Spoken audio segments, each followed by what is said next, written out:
माननीय सभापति महोदय, मैं आपका बहुत आभारी हूं जो आपने मुझे इस बिल पर बोलने के लिए समय दिया है। यह जो बिल सहकारिता समिति को एक समिति में भेजने का निश्चय किया गया है, जिस पर कल से बहस हो रही है, उस पर मैं आपके आदेश से कुछ कहना चाहता हूं। श्रीमान, इस बिल को देखा जाए तो यह समझ में आता है कि यह कोई नया बिल नहीं है, बल्कि जो सन 1912 का कानून है उसी की लाइन पर बनाया गया है और कोई नई बात नहीं रखी गई है। श्रीमान, इसमें सहकारी खेती की बात रखी गई है। अगर यह कहा जाए कि यह कोई नई बात नहीं है तो गलत नहीं होगा। जहाँ तक सहकारी खेती का संबंध है तो उसकी तरफ जनता और विशेषकर किसानों का बिल्कुल कोई झुकाव नहीं है और उनका झुकाव ना होने के कारण उन्होंने उसे उस सीमा तक नहीं अपनाया जितनी सरकार को आशा थी। श्रीमान, आपको मालूम है कि नागपुर कांग्रेस में यह प्रस्ताव पास हुआ है कि सहकारी खेती कराई जाए। पूरे देश में इस समय इसका जोर चल रहा है और इसको लाने के लिए ना मालूम इसके कितने रूप रखे गए हैं। यह कहा गया है कि इसके अंदर कोई जोर नहीं है। अभी एक माननीय सदस्य कह रहे थे कि राजनीतिक पार्टी के लोग यहाँ पर सहकारिता के संबंध में कुछ कहते हैं और बाहर किसानों से कुछ और ही कहते हैं। वे किसी से यह भी कहते हैं कि तुम्हारी ज़मीन छिन जाएगी। मैं यह निवेदन करना चाहता हूँ कि यह जो कहा गया है और किसानों के अंदर जो भावना पैदा होती है वह इस बिल से साफ स्पष्ट होती है कि वह गलत भावना नहीं है। मैं यह जानता हूँ कि जब किसान पार्टी का जोर बढ़ा और किसानों की आवाज़ ऊंची हुई तो सरकार ने और हमारे नेताओं ने यह कहना शुरू कर दिया कि हम सहकारी खेती को किसानों के ऊपर लादना नहीं चाहते, बल्कि यह तो किसानों की इच्छा पर है। लेकिन इसके साथ ही साथ एक बात मैं पहले भी निवेदन कर चुका हूँ और फिर भी निवेदन करना चाहता हूँ कि नेताओं का अपना विचार होना चाहिए। किसी सभा में जब यह कहा गया कि यह जो सहकारी खेती शुरू की गई है यह तो अंत में सामूहिक खेती की तरफ ले जाएगी।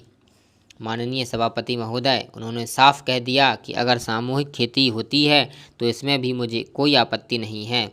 मैं यह कहना चाहता हूं कि इस बिल को देखने से यह साफ स्पष्ट होता है कि उस सहकारी समिति के जितने सदस्य होंगे वह अपनी अपनी ज़मीन को एक साथ कर लेंगे और अगर समिति से निकालना चाहेंगे तो एक साथ अधिक ज़मीन उसको नहीं मिल सकती है। इस बिल के संबंध में इस सदन के सरकारी दल वाले लोगों ने और विरोधी दल के लोगों ने बहुत सी बातें कही हैं। जैसा कि यह बिल है, इसको अभी समिति के सामने विचार के लिए जाना है और वहां से विचार होने के बाद यह इस सदन के सामने फिर से विचार के लिए पेश किया जाएगा। तब माननीय सदस्यों को पूरी तरह से यह अधिकार होगा कि जहां तक इसमें दी गई बातों का संबंध है उसमें परिवर्तन ला सकते हैं या उसको हटा सकते हैं। कल से जो बातें हो रही हैं वह सब नोट की गई हैं और मैंने बहुत सी बातों को सुना है। इस समिति में उन सब बातों पर विचार किया जाएगा। बहुत से माननीय सदस्यों ने इस तरह की बातें कही हैं वह बहुत आवश्यक मालूम हुई हैं और जैसा कि मैंने कहा है उन पर विचार किया जाएगा। जहाँ तक सहकारिता का संबंध है, चाहे सरकारी दल वाले माननीय सदस्य हों चाहे विरोधी दल वाले माननीय सदस्य हों, सबकी यह मांग है कि जब तक हम जनता के राज में विश्वास करते हैं और अपने यहाँ जनता का राज स्थापित कर लिया है और जबकि देश में गरीबी है और उसका गलत लाभ भी उठाया जाता है, तब सहकारिता की बहुत आवश्यकता है। इसको रोकने की आवश्यकता है, यह सभी लोगों की राय है। जहाँ तक इस सहकारी बिल का संबंध है, बहुत से माननीय सदस्यों ने बहुत सी बातें इसके संबंध में कही हैं। मैं सब बातों का विवरण तो उत्तर नहीं दे सकता हूँ, लेकिन मैं थोड़े में विशेष बातों का उत्तर देने का प्रयत्न करूँगा।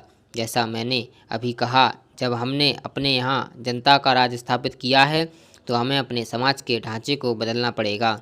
हमारे यहाँ गरीबी और अमीरी चली जाती है, हमारे देश में एक गहरी खाई चली आती है और आज भी समाज में गलत लाभ उठाया जाता है। सभापति महोदय, हमारे देश में गृह मंत्रालय और गृह मंत्री का कितना महत्व है इसका अनुमान इसी से लगाया जा सकता है कि स्वतंत्र भारत में गृह मंत्रालय का भार सरदार पटेल ने स्वयं अपने कंधों पर लिया। सरदार पटेल का साहस, उनका उत्साह और उनकी बुद्धि तीनों ही हमारे गृह मंत्रालय के लिए आदर्श का काम कर सकती हैं।